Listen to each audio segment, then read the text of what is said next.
Two women dining on a restaurant patio attracted the attention of passers-by, but the friends were too engrossed in chatting with each other to pay attention. How long has it been since we've seen each other, Melanie? A tall, dark-haired woman asked. I feel like I haven't seen you in forever. The second woman was blonde and a year or two younger than her friend. I know, Jerry, and I feel bad about it. But between grad school and married life, it's been hard to find time for much else. How's business school going? You must be close to getting your MBA by now. Yes, everything is in perfect order. We have spring break next week, and then there will only be a few weeks of classes left before I get my diploma. I've already turned in my thesis, so I don't have to worry about that. And even better, it looks like I'll be exempt from all my finals. Everything should be smooth sailing from here on out. That's great, Melanie. Congratulations. Do you have a job yet? No. I've been working really hard for the past 2 years, so I'm planning on taking a little break before I get involved in the labor wars. I want to relax and have some fun before I jump back into work. But enough about me. How are things going for you? Has a special man come into your life? I'm doing well, but I'm still looking for Mr. Right. The blonde gave her brunette friend an appraising look. With your looks, I'd be slow to settle down. I bet you could party with a different beau every night if you wanted to. Jerry gave her friend a wry smile. Trust me, Melanie, the single life these days isn't all it's cracked up to be. You have to go through a dozen creeps to find one decent guy, and frankly, it's getting tiresome. Truth be told, I'm a little jealous of you, happily married to a great guy like Adam. And speaking of Adam, how's your handsome husband doing? I think he's fine. Oh, I think I just heard a discouraging word. What's the matter, Melanie? Aren't things between you two just fine? The blonde shook her head. It's not that we're having problems.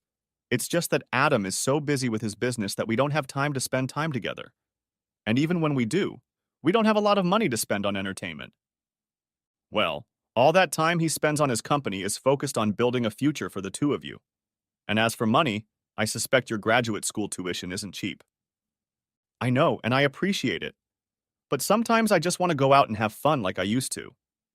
In high school, all my classmates talk about is going to parties and meeting people at bars. Meanwhile, I sit at home and watch reruns on TV. The dark-haired woman gave her friend a shrewd look. Is there anyone in particular at school you'd like to go to a party with? Melanie laughed.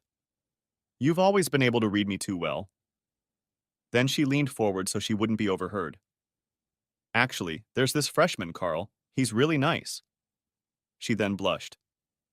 And he's definitely interested in me. Every time we're together, he goes out of his way to say something really nice about how good I look and how well I'm doing in school. Jerry shook her head. I don't think Adam would be very happy to hear that. It's just harmless flirting. It doesn't mean anything. But you're right. Adam's pretty old-fashioned about that sort of thing. That's why I'm not going to tell him. She moved in her chair. But I can't help but remember how things were before I got married. It was so much fun playing the field and meeting different guys. I miss all of that. You need to be more careful, girlfriend. You have a hell of a husband, and you don't want to risk losing him. You know Adam would never tolerate it if he caught you fooling around. And if you ever did, I'm willing to bet there'd be plenty of other women who'd gladly comfort him afterward. I know. And honestly, I want to spend the rest of my life with him, start a family and all that. I just want to have a little fun before things get so serious. She lowered her voice and leaned closer again. Remember the guy I told you about? Yesterday he asked me to go to Florida with him for spring break. If I could do it without Adam finding out, I'd probably say yes. She leaned back and grinned contemptuously. But that's just a fantasy. It'll never happen.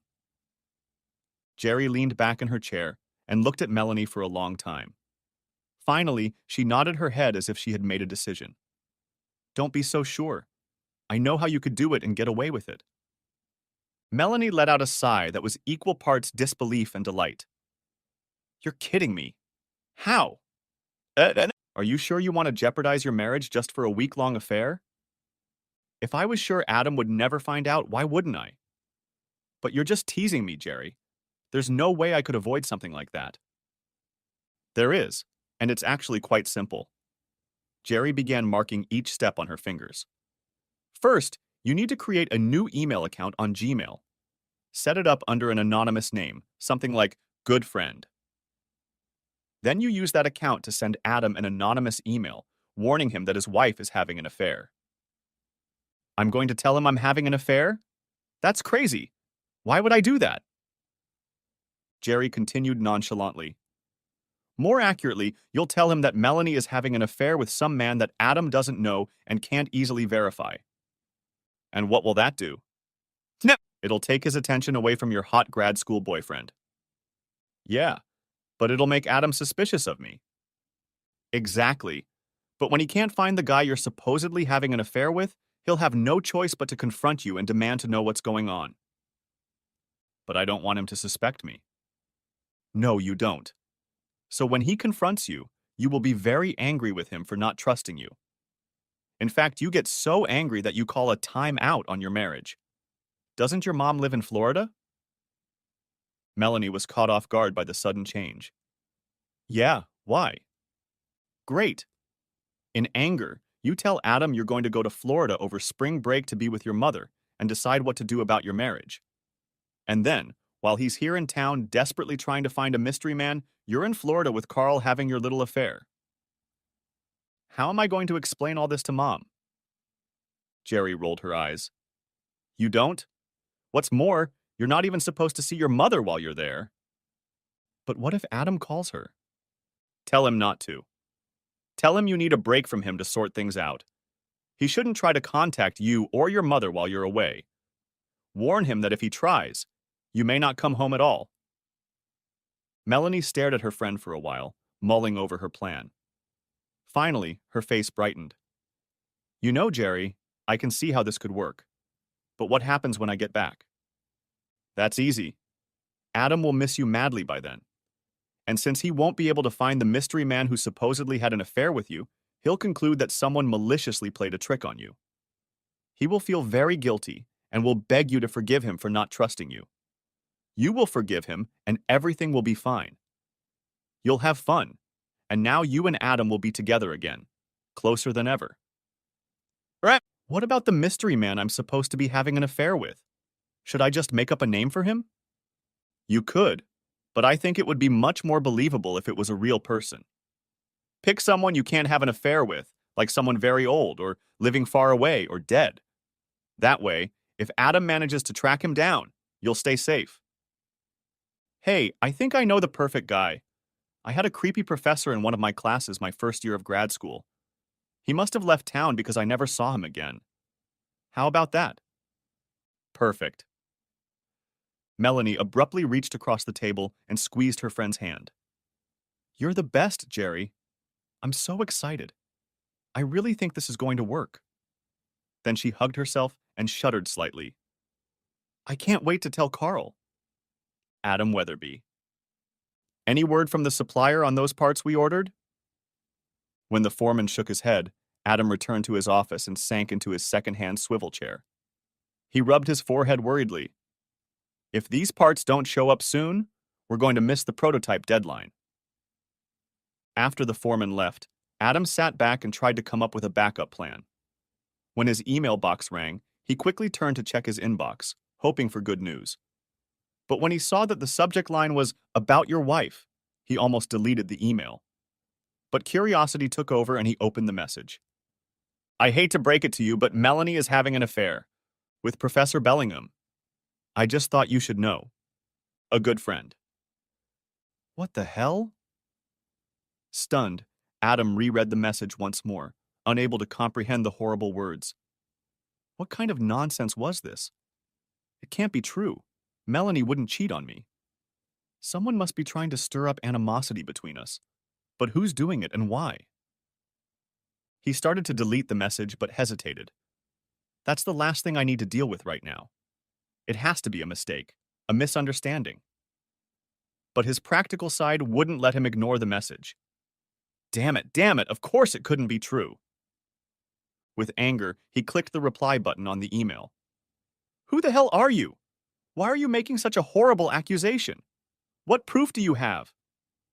He pressed send and then stared at the screen in impotent rage. This wasn't going to lead to anything good.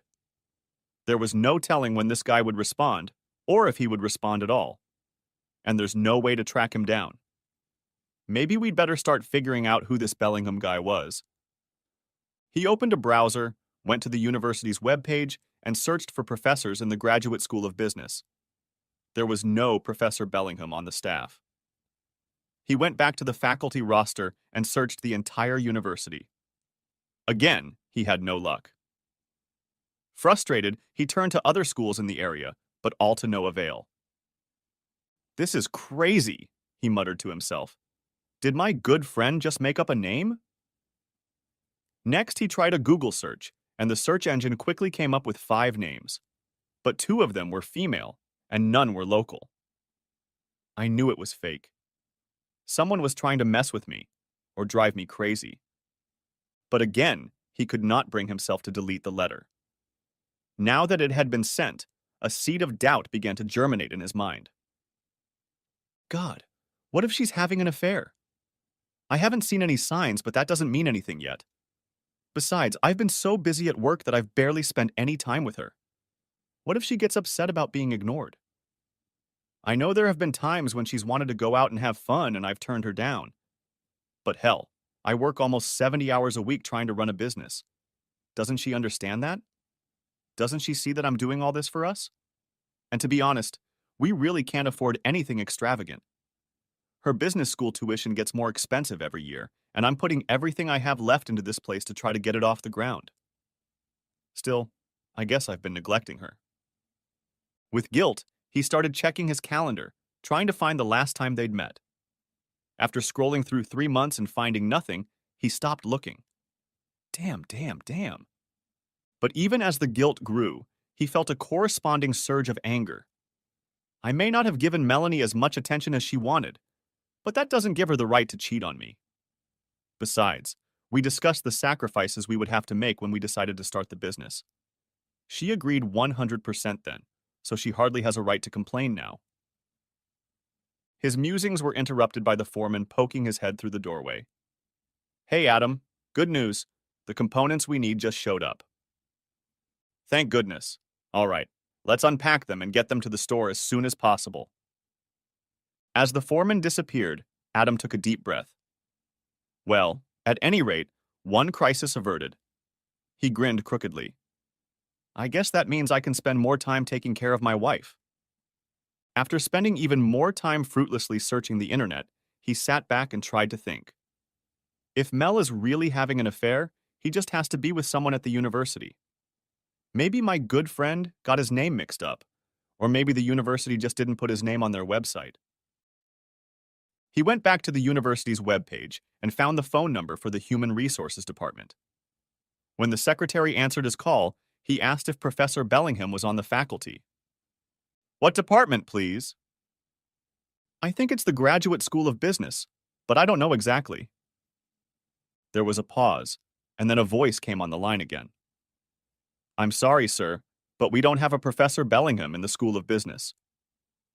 "What about the other schools?" A sigh was heard. "Please wait." This time, the wait was longer. When the woman finally returned to the line, her manners were gone. "Sir, there is no Professor Bellingham at the university." A thought struck him. Maybe he was a staff member a year or 2 ago? I can only confirm the current faculty. Why? It's university policy, sir. Is there anything else I can help you with? No, you've done all you can, he said, trying not to sound too sarcastic. He made another attempt, calling the dean of the business school. He went back and forth with the administrative assistant, but in the end, he didn't learn anything more. By this time, Adam's head was throbbing. I need a good stiff drink, he thought with disgust as he hung up the phone. But the thought gave him an idea, and he picked up the phone once more. Hey, Jerry, it's Adam. Listen, any chance of meeting me after work at Maxie's for a drink?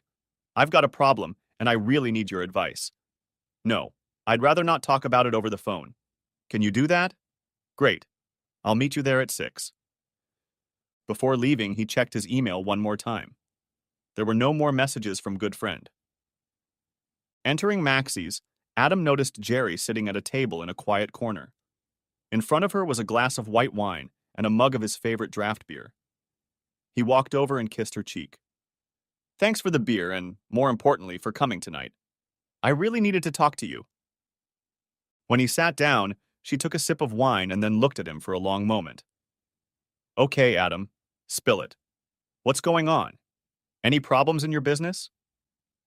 Not knowing where to begin, he stared at his mug for a moment, then mumbled, You wouldn't happen to know Professor Bellingham from the university, would you? She shook her head, puzzled. Bellingham? I've never heard of him. Why? He sighed and held out a printout of an email to her. I got this today. She scanned it quickly, gasped, and reread it again. Then she looked at him with sympathetic eyes. Poor Adam. No wonder you didn't want to talk about it over the phone. What do you think about it? I don't know what to think, Jerry. I can't believe it's true, but I don't want to bury my head in the sand and pretend it didn't happen either. I've spent all day trying to track down this mysterious Professor Bellingham, but I've hit a stone wall at the university. Now I don't know what to do.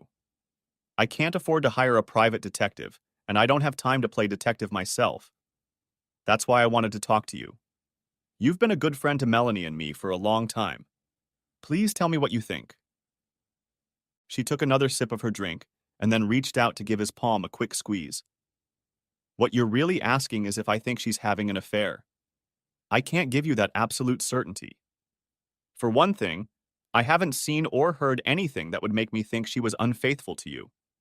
For another, I haven't seen much of her in the last few months. His face creased in pain, and she hurried to continue. You know as well as I do that there are some people who like to cause trouble, and it could be something like this. Or you may have business enemies who would like you to be distracted by the friction in your marriage. There are probably other scenarios that I haven't even thought of. What I do know is that you can't ignore it and hope it will go away on its own. I know how much you believe in marital fidelity, and I know that any hint that your marriage has been broken will eat away at you. If you don't deal with it, the doubt will eventually ruin your relationship with Melanie as effectively as the affair. He stared at her with a hunted expression. I know you're right, Jerry, but what can I do? In my opinion, you should show the damned thing to Melanie. She needs to know that someone has accused her of infidelity, and she deserves the chance to shine the light she has on it. After all, Adam, if someone made such an accusation against you, you'd want to know, wouldn't you? He sat silently for a moment, then nodded his head. You're right. If I don't share this with Melanie, it will affect how I act with her. It will eventually separate us just as surely as if she had actually cheated on me. He stood up and hugged the dark-haired woman. Thank you for helping me think this through, Jerry. I don't know what I would have done without you. You know how much I care about you two, Adam. If I can help you in any way, please let me know. He nodded gratefully and headed for the door while she remained standing still. When he got home, Melanie was waiting for him. Where have you been, Adam? I tried to call, but you didn't answer. He ignored her question. Taking her hand, he led her over to the couch and sat her down beside him. I need to show you something, Mel. Something that's been throwing me off my game. She sat down next to him, her face betraying her nervousness. He held out a printout to her. I received this in an email today. Can you tell me anything about it? She read it quickly. Then, to his surprise, she jumped up and started yelling. Do you think I'm cheating on you? I don't believe that. You got some bullshit accusation from some anonymous friend, and you're ready to accuse me of cheating? No, honey, I didn't accuse you of anything. If you didn't accuse me, then why did you show me these filthy lies? She snatched up the printout, rolled it into a ball, and tossed it at him. You might as well have plunged a knife into my heart. It hurts me so deeply. You trust a man who is too cowardly to even sign his name more than you trust your own wife. She grabbed her purse and headed for the front door. I can't bear to even look at you right now. I'm leaving and I don't know when I'll be back. With those words, she ran out, slamming the door behind her. A moment later, he heard the roar of her car's engine and then the squeal of tires as she pulled out of their driveway. Oh shit, I didn't see that coming. Now I feel even worse than before, he groaned, sinking down onto the couch and wrapping his arms around his head. As he sat there, Adam's first thoughts were defensive. Why would she be so upset? She didn't even let me finish. I didn't accuse her of cheating. I just showed her what someone else said, that's all. But he knew the answer before he even finished. If Mel had passed that note to me, I probably would have blown up too. But what was I supposed to do? Act like everything was fine? Jerry was right. I couldn't just ignore the letter. That wouldn't be fair to Mel or to me. Although he spent the rest of the evening mentally going over the situation, he no sooner came to a solution than he started. He knew that he and Mel needed to talk, but he couldn't even decide exactly what to say to her. All he knew for sure was that he wanted to bring his wife home to try and patch things up. Emotionally drained, Adam felt himself starting to tire, but he was determined not to go to bed until Melanie returned. After another hour of waiting, he lay down on the couch and soon dozed off. Sometime after midnight, he was awakened by the sound of the door opening. Melanie walked into the living room and stared at him with her hands on her hips. Mel, we really need to... I don't want to talk about this right now, she cut him off abruptly. You can stay on the couch for the night and we'll talk in the morning. Without waiting for an answer, she turned on her heels and headed down the hallway to their bedroom. When he heard the door slam, he groaned and lay back on the couch, hoping sleep would return. It was taking a long time. Adam usually got up early to get to the office before anyone else. But even though his internal clock woke him at the usual time, he felt obliged not to leave until Melanie showed up so they could talk. He brewed some coffee and sat down at his laptop to read the news while he waited. It was almost 8 o'clock when Melanie walked into the kitchen. Adam was shocked to see her dragging a suitcase behind her. Where are you going, Melanie? I thought we were going to... And he didn't have time to finish before she raised her hand to stop him. It's been a terrible shock, Adam. It calls our whole marriage into question. I need to be alone to process what has happened. Spring break starts tomorrow and I'm going to go to Florida to visit my mother. She pierced him with an angry look. I plan to spend the whole week there and then go back to classes next Monday. While I'm gone, I don't want to hear a word from you. I need this time to myself. Don't call me. Don't call my mother. Don't call my mother's house. Do you understand? He nodded helplessly. I'm serious, Adam. If you try to call, I may not come home at all. Do you understand? He nodded again. Fine, she stated emphatically, and walked out the door to her car, dragging her suitcase behind her. As she drove away, Adam sat in shock for several minutes. Finally, he went back into the bathroom to shave and change his clothes.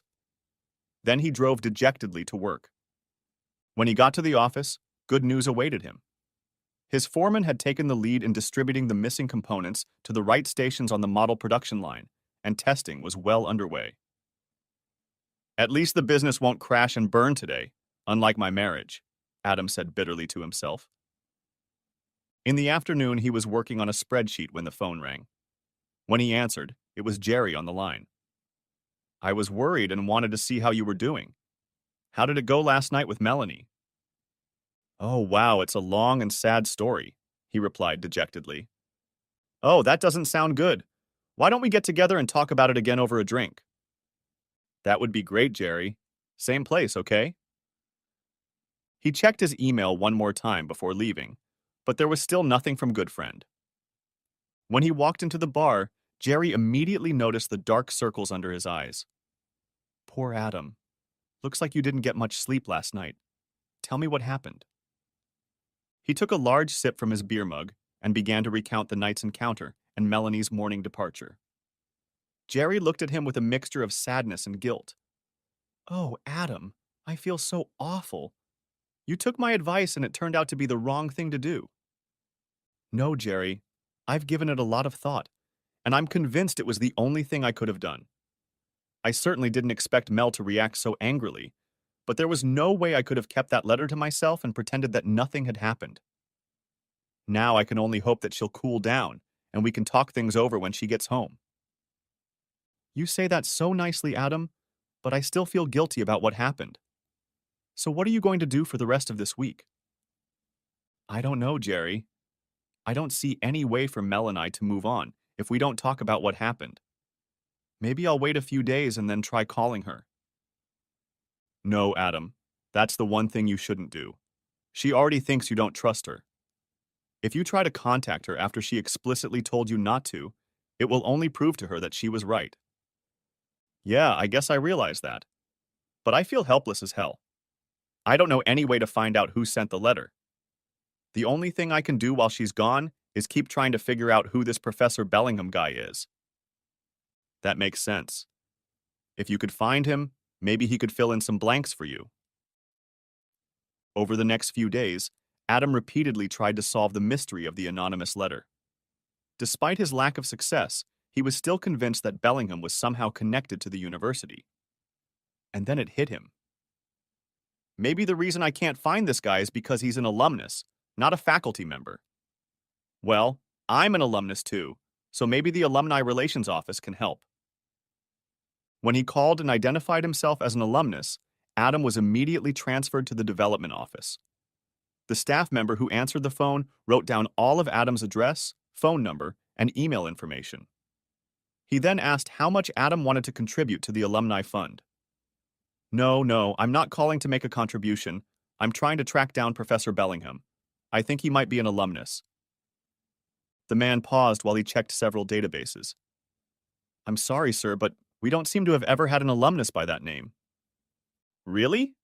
What about graduate schools? I checked those as well. Maybe he's not a graduate. Maybe he went for a year or two and then dropped out or transferred. The guy seemed to lose interest. I'm afraid I can't help you. We only have alumni in our database. Is there anything else I can do for you? After Adam declined, he hung up and cursed in frustration. Damn it. All I'd accomplished was getting called for the next alumni fundraising campaign. After making no progress on the phone or on the line, he carved out an hour of free time the next day to visit the Graduate School of Business. When he got there, it was nearly empty. It's spring break, dumbass. Adam cursed to himself. But there were a few people there, and he pestered from one office to another, asking for information about Professor Bellingham. Finally, an assistant dean appeared before him. Sir, I'm sorry, but you're going to have to leave. If you don't comply, we will be forced to call campus security.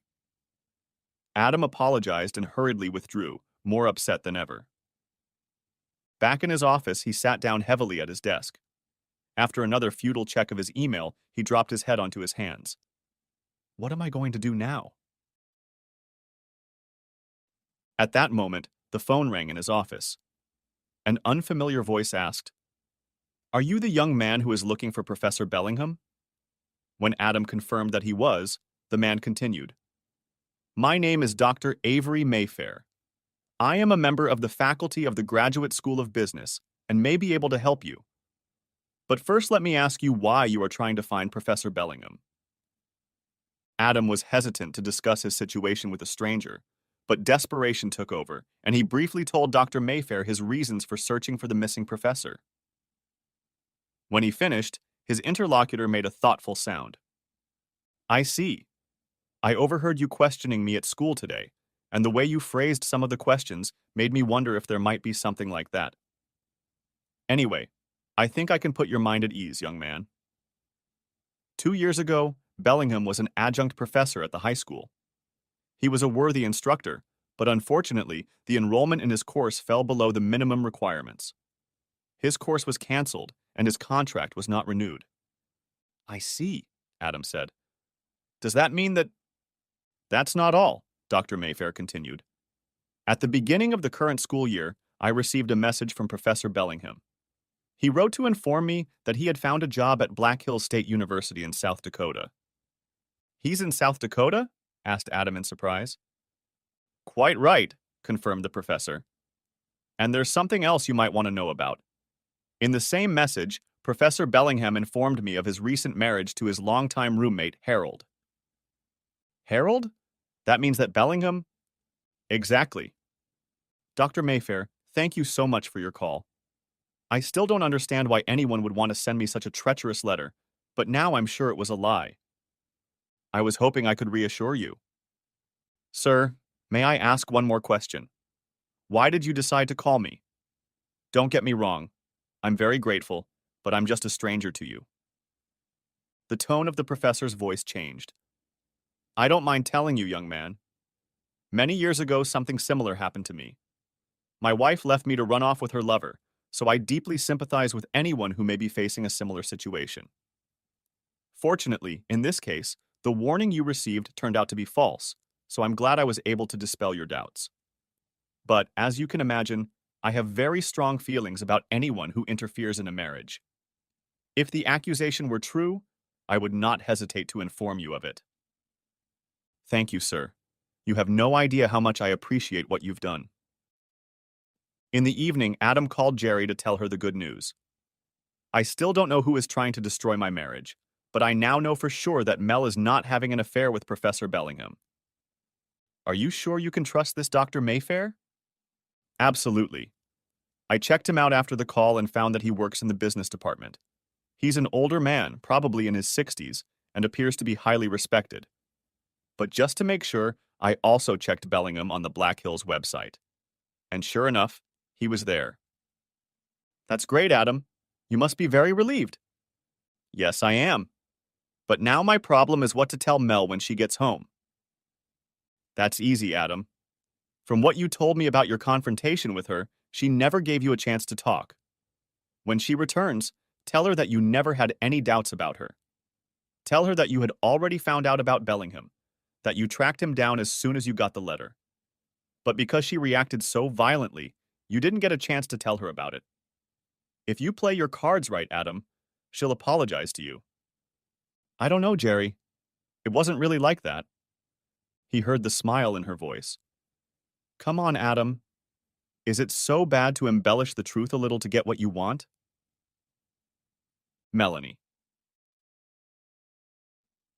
On Sunday, before heading back into town, Melanie surprised Jerry with a phone call. Hi, girlfriend. I just wanted to check in with you before coming home to see how Adam is doing. I'm a little nervous about what I'm going to face when I get there. The only thing I know for sure is that you owe me a great debt of gratitude for everything I did for you while you were away with your affair. Through my help and good fortune, you will be able to return to your husband, and your marriage will be in better shape than ever. She then proceeded to recount the past week, ending with what Adam had learned of Bellingham's whereabouts. If you play your cards right, when you get home, Adam will apologize to you. You will apologize to him, and everything in your life will be back to normal. A pause hung on the line. What if I don't want things to go back to normal? I don't understand, Melanie. What are you saying? It's just that last week I had a blast. Carl, the guy I was with, is so much fun. Melanie's voice became a little hoarse. And most importantly, he's a fantastic lover. I haven't had that many orgasms in years. Anyway, I'm not ready for my little adventure to end yet. I want to keep seeing him, at least until the semester is over. Come on, Jerry, you have to help me find a way that will help me. Whoa, Melanie, you've already taken a big risk by going out with this guy for a week. If you try to keep the affair going here in town, you're taking a big risk, girl. Maybe, but you have to admit, your little plan worked perfectly. I bet you'll figure out a way for me to do it again. Come on, Jerry, please. This guy is really hot. I was afraid something like this might happen. There was a long pause. Okay, Jerry said slowly. I can come up with a plan to do what you want. But you have to realize that you'll jeopardize your marriage to Adam. He's a good guy, Melanie. He's hardworking, loyal, and a real family man. Men like him don't come along every day. Are you sure you want to risk it all for a little pleasure between the sheets? Melanie hummed. You got me at, I can come up with a plan. Okay, but don't say I didn't warn you. Now here's what you need to do. Do you still have that email account you created? Of course. You told me to keep it active. Good, because you need to send another email from Good Friend.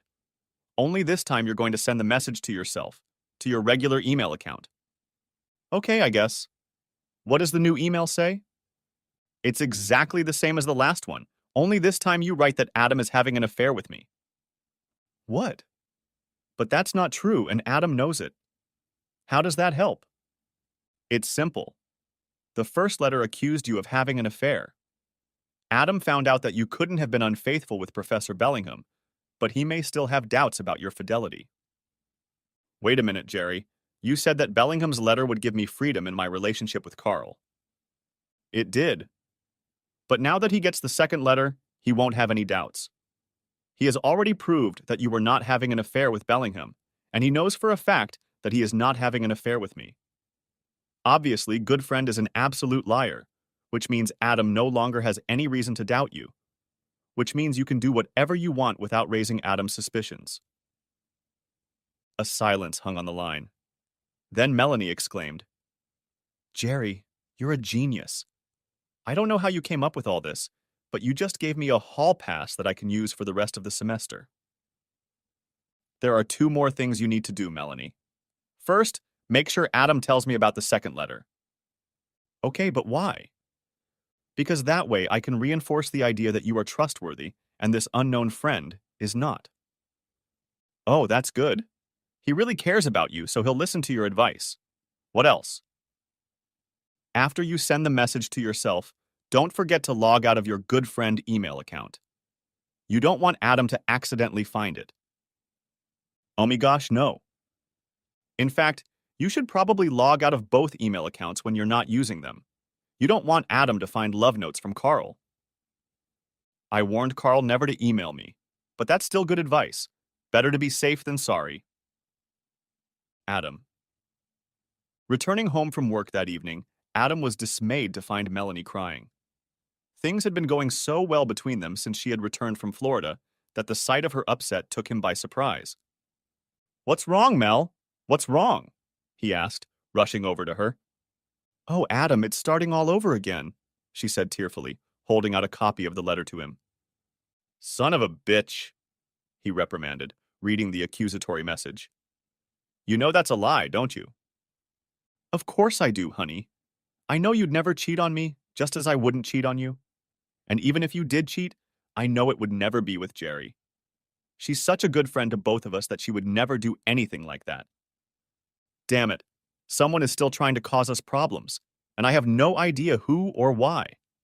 There has to be some way to track these things down. She hesitantly looked up at him. Are you going to tell Jerry about this? Do you think I should? I think you should. Like it or not, she's involved now. It wouldn't be fair to her not to let her know. The next morning when Adam called, Jerry answered in a friendly manner. So how are the 2 lovebirds doing today? Adam's tone was solemn.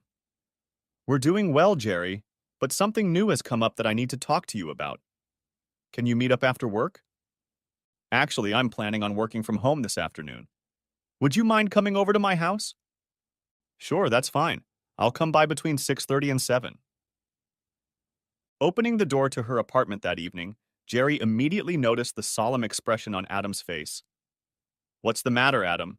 I've been worried ever since you called. He shook his head. I'm sorry, Jerry, but you seem to have gotten caught up in this whole Melanie and me thing. When she looked at him perplexed, he held out a copy of the last letter to her. As she read it, she looked at Adam in despair. But this is ridiculous. We're not having an affair. I would never do that to Melanie. I hope she knows that. He nodded. She knows. In fact, she told me the same thing. Jerry shook her head in confusion. I'm glad to hear that. But what do you think it all means? I think it means that someone wants very badly to stir up trouble between Melanie and me. First Professor Bellingham's warning, now this. The only thing I can think of is that I have an enemy, possibly a business rival. Only I have no idea who that might be. But anyway, since it seems to be about you now, Mel and I thought we should warn you. She nodded. I'm glad you did, Adam. You're always so thoughtful. But I don't know what we can do about it, unless the mystery man does something blatant or makes a mistake. I don't think calling the police would do any good. I agree, Jerry, but it's so frustrating. I'm sick of all this mess. I just wish whoever it is would leave us all alone. How is Melanie taking it? She's very upset. When I got home, she was in tears. I'm not surprised, especially after the ordeal the first one caused. Look, Adam, I think Melanie is very fragile right now. Because of all this, and the fact that she's so close to graduation, I think she's just on edge. You have to protect her as much as you can. Do you think we should both just block all mail from that account? That might be a mistake. If he sends anything else, I think you'll want to know about it. Yeah, you're right. But how do I protect Mel? For starters, if you get another one of those damned letters, I wouldn't tell her about it, at least not right away.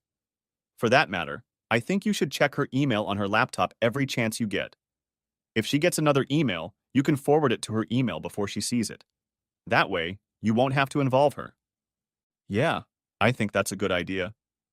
He stood up. I'm sorry you had to be dragged into all this. If that's supposed to be an apology, I don't need one. I care about you a lot, and I'll do anything to help. He smiled gratefully. I'd better get home and see how Melanie is doing. He started to walk away, then turned, hugged Jerry, and kissed her cheek. Thank you for being such a good friend. Having you by my side during all of this means a lot to me. When Adam got home, he was pleasantly surprised to find Melanie in a much more cheerful mood. The next morning, she was even more chipper and got up early to have breakfast with her husband. This is a real treat, Melanie. I don't get to see you that often before I go to work. Well, I didn't want you to leave this morning without being able to say, I love you, she told him, giving him a kiss. By the way, she added, I wanted to be sure to let you know that I'm going to a lecture on campus tonight. A couple of the girls and I are going to grab a bite to eat after it, so I'll probably be home pretty late. Sure, Mel, that's okay. We have plenty of leftovers in the fridge, so I can grab a snack here. Thanks, sweetie. I'll probably come home after school to drop off my school stuff and change. If I don't see you then, have a good night. Knowing Melanie wouldn't be home, Adam stayed late at the office. There was a change for the better in the business. A large potential client had really liked the samples of the new product, and Adam hoped they would place a trial order. At least something was becoming clearer. Now I just have to figure out who's playing mail games with me and Mel. He was still thinking about the mysterious good friend when he entered the house. Heading into the bedroom, he noticed Melanie's laptop standing on the table. Apparently, she didn't need it for the lecture. And then he remembered Jerry's offer. He wondered if she had logged into her email yet. If so, he'd have to see if she'd gotten anything new from the creep. The laptop came to life as he opened the case. The email page wasn't open, so he clicked on the Gmail link to see if she was logged in. A window opened, prompting him to select an account. He saw Melanie's email, but she was logged out, so he started to close Gmail. No sooner had he done so than he noticed a second account under her regular email, and when he took a closer look at it, he froze in bewilderment. The name of the account was Good Friend. What the hell? He exploded, looking at it. He tried to open it, but Google demanded, enter password. Not knowing the password, he closed the tab and then slumped in his chair, trying to make sense of what he saw. How could she have an email account with that name? I know Gmail doesn't allow two users to have the same name, but that would mean that Melanie was the one sending those other emails. Why would she do that? Why would she send me an anonymous email accusing her of having an affair? The answer came to him only a moment later. It must have been a diversion. She wanted me to chase after some gay professor in South Dakota because she was having an affair with someone else. Then another thought hit him like a punch to the gut. Her trip to Florida. When I showed her the letter, she pretended to be very upset with me. She said she was going to visit her mom, that she needed to be away from me. Now I wonder if she even saw her mom. He quickly pulled out his cell phone and pressed his mother-in-law's number. When the elderly woman answered, he spoke to her politely for a minute and then said, Say, Melanie and I were thinking of coming to visit you next month. Would it be too soon to see you again? Too soon? I haven't seen you in ages. Please come back when you can. He gritted his teeth in anger. Okay, fine. We'll get back to you when we figure out a date. Saying goodbye, he broke the connection and cursed. Son of a bitch. I wonder where Melanie had really gone. More importantly, I wonder who she left with. Son of a bitch. Then he remembered the last letter Melanie had gotten. What was it? Damn it, it must be another distraction to get his mind off her while she went to lectures with her girlfriends. Why that sneaky, lying bitch? Nay. He wondered what she wore when she left for the evening. He hurried back to the bedroom and began rummaging through his wife's underwear. He was having trouble remembering everything that belonged to Melanie, and he was about to give up. But a sudden suspicion gripped him, and he went back to check one more item, the garter belt. It was missing. He angrily looked for a matching bra and panties, but neither was there. Gone out to dinner with her girlfriends, huh? He put everything back and went back to the kitchen table to think. So you like sabotage and deception? Well, two can play that game. When Melanie got home after midnight, he was still seething with anger, but pretended to be asleep when she tiptoed into the bedroom. When he heard the shower turn on, he wished he hadn't gotten up and confronted her. Who knew going to lectures was such a sweaty job, he thought bitterly. The next morning, Adam got up very early and left for work, before Melanie even woke up. Next to the coffee pot, he left a note for his wife. I hope you enjoyed the lecture yesterday. I had to leave work early for a meeting, and I may be late today, so don't wait up for me. It was indeed a busy day for Adam, but his meetings were not with clients or suppliers. At lunch, he did a little shopping and then went home with some of his purchases to make some arrangements. After that, he went to 2 more meetings that took up the entire second half of the day. When everything was done, he went to dinner and a movie to pass the time. Melanie was already asleep when he climbed into bed, trying not to wake her. However, when she woke up the next morning, she found her husband already waiting for her. I thought you left for work a long time ago, dear, she said, gratefully accepting the cup of coffee he held out to her. I wanted to be sure to see you this morning because I have to catch a flight to Detroit at noon. I'll be gone for a few days calling potential clients. That's new. You don't get to travel that often. So when do you think you'll be back? Not until Friday night at the earliest. And if all goes well, I might not leave there until Saturday morning. Will you be okay here while I'm gone? She gave him a bright smile. Don't worry about me.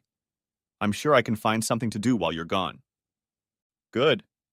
Just try to stay away from our good friend while I'm gone. Her face darkened. That's not funny, Adam. I'm sorry. You're right. It's not funny. Then he waved her off, picked up his suitcase, and headed for the car. As he pulled out of the driveway, he frowned. She didn't even notice that I didn't say, I love you. I bet she's already making plans to get back together with her lover. Now I just need a little distraction to make sure her meeting takes place here at home. Instead of driving to the airport, Adam left the office on his lunch break and drove to the university. Parking near the campus, he walked briskly toward the Graduate School of Business. He had shed his usual sports jacket and slacks. He was now dressed in jeans and a sweatshirt. A cheap backpack was slung over his shoulder. Without raising his head, he headed into the reading room of the School of Business library. The few students paid no attention to him as he nonchalantly walked behind a rack of periodicals. Once out of sight, he pulled out a string of the largest firecrackers he could buy, lit the extra-long wick attached to them, and tossed them into a metal recycling bin. He then walked carelessly to the nearest door, propped it open with his backpack, and walked out. Once outside, he pulled out the cell phone he had purchased the day before and called campus security. Come quickly, there's a shooting at the School of Business, he shouted excitedly when his call was answered. I think there might be more than one. They're still shooting. Then he picked up the phone toward the library, and a few seconds later, a series of fireworks erupted. He cut the connection and hurried across campus to his car as sirens wailed and people started scattering in all directions. An hour later, he saw his wife's car pull up to his driveway. Then a second car pulled up behind her, and a male figure emerged from it. In moments of danger, there's no place like home, Adam muttered with an unhappy chuckle. He then got into his car and drove to the motel where he had booked a room. Late that night, he drove around his neighborhood one more time to make sure the other car was still in his driveway. He then returned to his room and tried to sleep. When the couple left the house the next morning, they were surprised to find Adam leaning against the stranger's car door. "Oh my God, Carl, that's my husband!" Melanie gasped as she recognized him. "I thought you were in Detroit," she whispered, and immediately faltered when she realized how that sounded. "Honey, things aren't what they seem. Carl just stopped by to—" "Just stop, Melanie. Every time you open your mouth, all you do is lie. I don't want to hear it anymore." He made a grimace and gestured at the two of them. "That's exactly what it looks like. I know you both spent the night here, and I have a tape of everything you said and did together. So stop talking and listen." He grabbed the manila envelope tucked under his arm and held it out to her. "I'm suing you for divorce on grounds of adultery. Inside, you will find the name and number of my attorney. Find your own attorney and have him contact mine. But don't try to contact me, because after what you've done, I have no intention of seeing or talking to you again." "No, dear, don't say that. It was just a mistake. A one-time mistake. We can work things out, I promise." "I said stop lying," he growled. "It's not a one-time thing. You've been having fun with him for weeks. And it certainly wasn't a mistake. You planned it all out ahead of time. I know you're the one who sent that email to create a distraction and spend spring break together wherever you go. And by the way, your mom wants to know why you haven't visited her lately. I guess you've been so engrossed in that piece of shit," he gestured at the sullen man, "that you haven't even stopped by to see her." He paused to turn his attention to Melanie's lover. "Oh yeah, that reminds me." Adam quickly pulled out his cell phone and snapped a few pictures of the frightened man. When he realized what was going on, the man growled, clenched his fists, and stepped towards Adam in a threatening manner. Adam immediately reached into his jacket pocket and extended his arm far enough to reveal the butt of an automatic rifle. He said calmly. "I wouldn't do that if I were you. I have no intention of ruining my life by killing you, but I would be glad if you would give me the opportunity to shoot you in self-defense." "Whoa, whoa!" The man put his hands up and took a step back. Adam turned to Melanie with a chuckle. "Sounds like your boyfriend is a lover, not a fighter." Then his voice turned cold and cruel. "Take what you need from the house and then get out, Mel. Don't be here when I get back. I wasn't kidding when I said I didn't want to see you again." "Adam, please," she pleaded. "I never meant for things to turn out this way." He ignored her and walked to his car as she sank to the driveway and began to sob into her hands. On the way to the office, Adam stopped at a dumpster and tossed his phone in there as well as the toy machine he had in his pocket. "It's a good thing they make these things so realistic," he said with a wicked chuckle. Back at his desk, Adam sent an email on his cell phone with one of the pictures he had taken.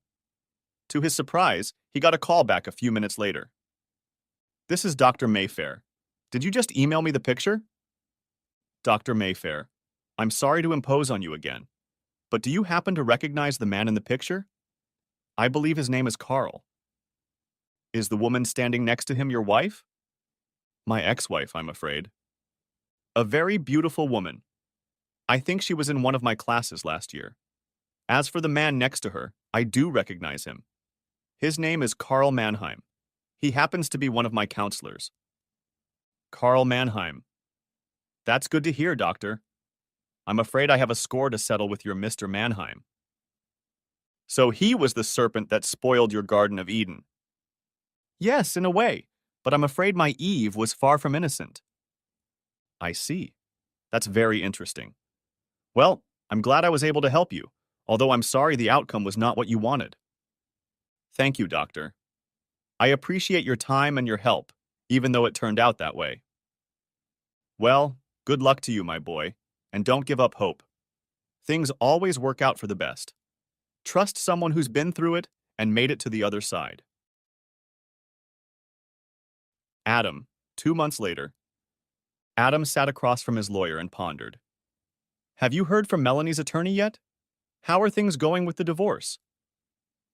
Yes, I spoke to Hannah Montrose yesterday, and today she sent a counteroffer to Melanie.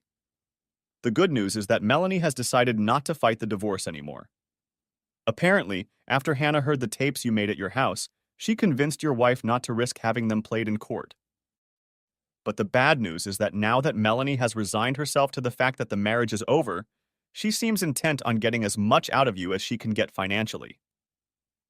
Damn. She lies and cheats me, and when she gets caught, she expects me to pay her for the privilege. It's just not fair. So what does my cheating wife want? Normally, I would expect to see a request for a division of all your property. But in this case, there's not much to divide. You rent out the house, you have no retirement plan, and very little savings. The only asset you have is a stake in your business, which is operating at a loss. Apparently, she expects it to go bust, so she's only asking the court for alimony. I certainly appreciate her vote of confidence in me, Adam sarcastically quipped. So how much alimony does she want? A lot more than we offered. The lawyer held out a sheet to his client. Adam looked at it and gasped. This is ridiculous. She knows I can't afford it. If I have to shell out that amount of money every month, I'm basically liquidating my business to pay her. What can I say? Melanie refuses to negotiate, so that's exactly what Hannah will offer Judge Abernathy. Well, I'm not going to give Melanie that much money without a fight. I'll have to take my chances in court. Okay, Adam, I see where you're going with this. But remember, Judge Abernathy has absolute power. You will be left with whatever he decides. Almost exactly a month later, Adam sat in the courtroom and waited anxiously. After both attorneys had presented their arguments, Judge Abernathy called a recess. How do you think it's going? Whispered Adam to his attorney. I have no idea. The case could go either way, or the judge could make some sort of compromise decision. A few seconds later, they were ordered to stand as Judge Abernathy returned to the courtroom. When they were seated again, the judge called for opposing counsel to approach the bench. I assume your clients have not changed their position on the financial settlement? Both attorneys exchanged glances. No, Your Honor. Very well. Before ruling, I'd like to ask Mrs. Weatherby a few questions. Hannah Montrose looked startled, but then smiled and gestured for Melanie to step forward. Everything will be fine, she whispered to her client. Just remember to address him as Your Honor. Adam's attorney took his seat and leaned toward Adam. It's usually not a good sign when the judge wants to hear more from the other side. Adam watched with regret as his soon-to-be ex-wife made her appearance in court. The suit she was wearing was a conservative cut, but fitted enough to favorably accentuate her figure. He noticed the judge watching Melanie and shook his head. I think we're done for, he whispered to his attorney. The judge looked over the papers in front of him and then turned to face the woman sitting in the witness box. Now, Mrs. Weatherby, it appears that the only issue separating the two of you is the amount of alimony to be awarded. Your proposal calls for an amount considerably higher than what your husband has offered. Quite correct, Your Honor. And what is your justification for the amount you are proposing? We are asking for a higher amount in recognition of my years of marriage and the fact that I will have to start my life virtually from scratch, Your Honor. I see. However, Mr. Weatherby claims that his only source of income is the company he founded, which is still operating at a loss. What makes you think Mr. Weatherby can afford the financial support you've offered? Your Honor, we contend that Adam was intentionally reducing his true income by siphoning funds into his business. He could easily pay the alimony I am requesting by simply modestly adjusting his current level of investments. The audited financial statement shows a negative cash flow. Your Honor, Adam's accountants can manipulate the numbers to show any result they want. The judge raised his eyebrows. Are you saying the financial statements are fraudulent? Melanie's attorney turned pale and shook her head emphatically. Melanie noticed this and quickly pulled herself together. No, Your Honor, not at all. It's just that income can be deferred and investments can be accelerated and still stay within generally accepted accounting principles. He's investing too much in his company, that's all. Adam felt his blood pressure rising. He leaned toward her and whispered angrily, What a bitch. She knows it's not true. She's just trying to pressure me to get what she wants regardless of the consequences. Meanwhile, Judge Abernathy was reviewing the case summary lying in front of him. So far, we've focused on your husband's investment in his business, Mrs. Weatherby. From what I can see, it appears that Mr. Weatherby has also invested heavily in you, or at least in your education. If you're referring to my MBA, Your Honor, it's true that Adam paid for my education, but I was the one who did the hard work in all the courses, took all the tests, and wrote my thesis. I've worked day and night for the last 2 years, including last summer. And you just graduated, is that correct? Yes, sir. I graduated with honors, she said proudly. He nodded. Very good, Mrs. Weatherby, that's all. You may sit down. When Melanie was again seated next to her attorney, Judge Abernathy raised his glasses and considered both sides for a while. Having heard all the evidence, I award Mrs. Weatherby the full amount of financial support she has requested. Adam shuddered, and Melanie leaned over and hugged her attorney, but the judge wasn't finished yet. This financial settlement amounts to a monthly sum that will allow Mrs. Weatherby to live quite comfortably without working for the foreseeable future. However, she has just completed a college degree that should prepare her for a high-paying position in business. To give her extra motivation to use her expensive education, I am awarding Mrs. Weatherby only 6 months of alimony. 6 months? You can't do that, shrieked Melanie. I can, and I already have, replied the judge. Then he banged his gavel on the wooden block. Next case. Edit. The lawyer hurriedly pulled Melanie away from the bench, though she was still trying to appeal the decision. Only the appearance of the big bailiff convinced the unhappy young woman to stop her actions. I only have to pay child support for 6 months? I can live with that, Adam said to his attorney as they stood up and started to leave the courtroom. How about that? Replied Adam's attorney cheerfully. I thought we lost when the judge picked her number, but I guess he wasn't too impressed with the way she tried to milk the blood out of you. Still, not many husbands do so well in divorce court. I wonder what made him take you so lightly. You don't think the fact that she didn't contest the adultery charge was a factor, do you? He shouldn't have taken that into account in determining financial compensation. Adam glanced around once more to watch Melanie continue to argue with her attorney, and grinned. Whatever it is, I'm happy with the way things turned out. At that moment, he was grabbed by the arm, and Adam turned around to see an older man he had never met before, but who seemed vaguely familiar. I wanted to introduce myself, the gray-haired man explained. I'm Professor Mayfair. Adam grabbed his hand and shook it firmly. Professor, it's an unexpected pleasure to meet you in person, sir. Thank you again for your assistance. What brings you to court today? The elderly man smiled. After our chat, I became interested in your case and decided to stop by to see how things turned out. Then his smile grew wider. It also gave me the opportunity to have a word with an old friend of mine, Judge Abernathy. He shook Adam's hand once more. I'm glad things worked out well for you. If I can ever help again, I'd be happy to do so. He winked. We divorced husbands have to stick together. As the professor walked away, Adam looked up to follow him.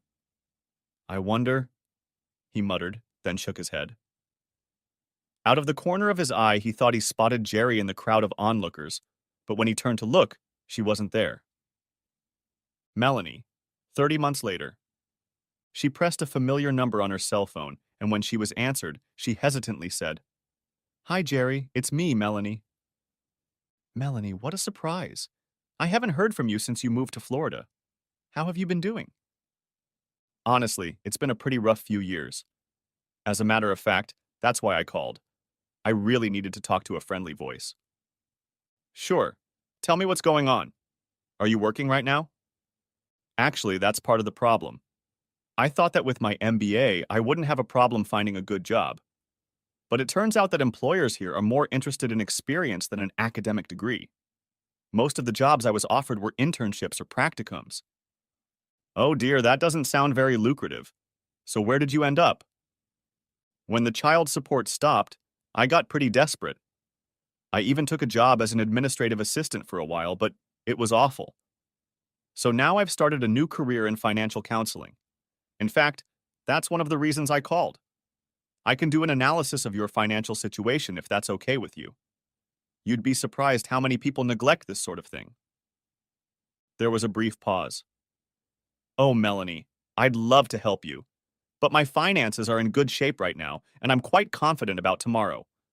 I really don't think I need any help. I'm sorry. It's okay, Jerry. I hear that a lot, but I thought I'd give it a try. It's so hard to get a foothold in this business.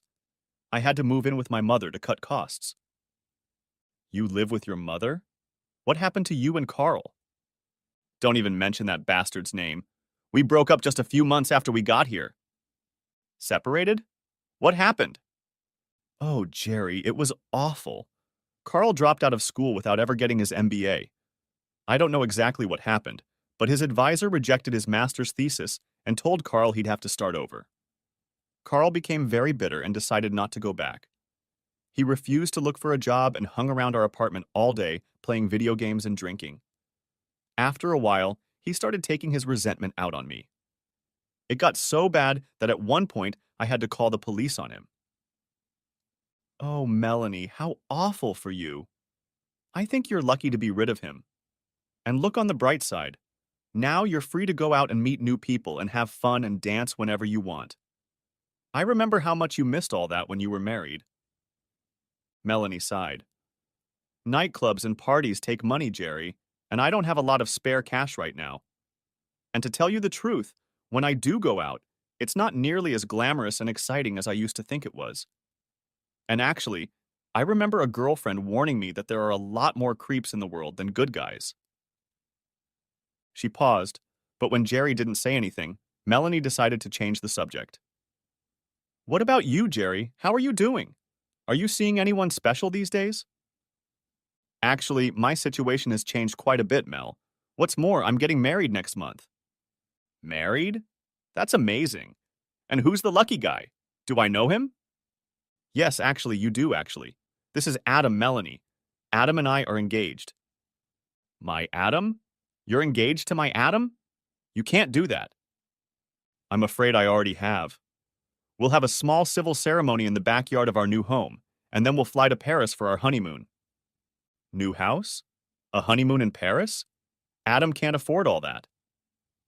Not only has my situation changed dramatically, but Adam's has as well. The same month you moved to Florida, he got that big order he'd been working on for so long. After that, his business really took off. Apparently, his new product is just what the automotive industry needs. And that's not all. Earlier this year, Adam received an offer from a major manufacturer to buy his business for a fortune. He accepted, and the deal will be finalized next week. So, as you can see, you don't have to worry about our financial future. Melanie could only stammer, but Jerry didn't relent, and now her tone had changed. You know, all of this could have been yours, Melanie, but you weren't content with what you had. I warned you from the beginning that you were risking everything by having your little affair. I also warned you that there would be women who would gladly pick up the pieces if your marriage fell apart. But you were the one who encouraged me. You were the one who figured out how I could. Suddenly, Melanie's voice rose with shock.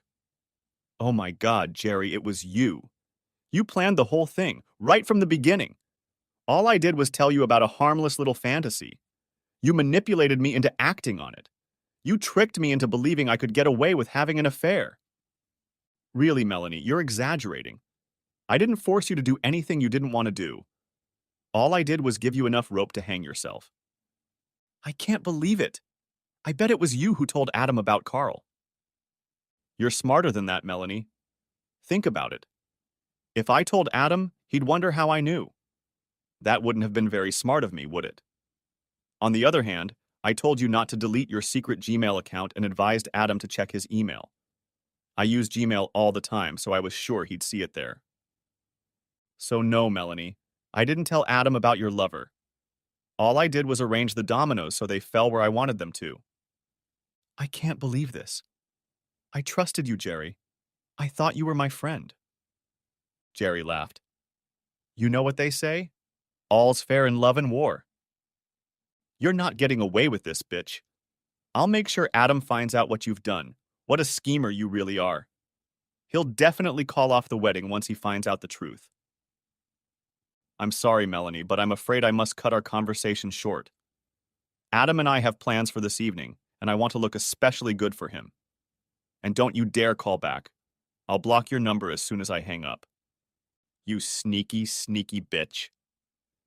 Adam, 30 months and 1 day later. Jerry greeted her husband-to-be with a kiss when he returned from work. Adam kissed her back and then pulled a piece of paper out of his jacket. You won't believe who sent me a letter today. Melanie. Really?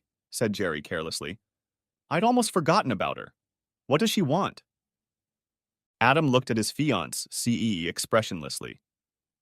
Actually, she wrote to warn me about you. She says you planned everything that happened just to keep Mel and me apart. That's pretty wild. Can I see it? Asked Jerry. He held out a printout to her. She scanned it quickly and then handed it back to him with a smile. Poor Melanie. She could have followed through with her little jealous fantasy if she'd done one more thing. He looked at her curiously. She winked at him. She should have signed it good friend. It took him a few minutes to stop laughing. The end. Thanks for watching. I hope you enjoyed it. So subscribe to my channel and watch the next video.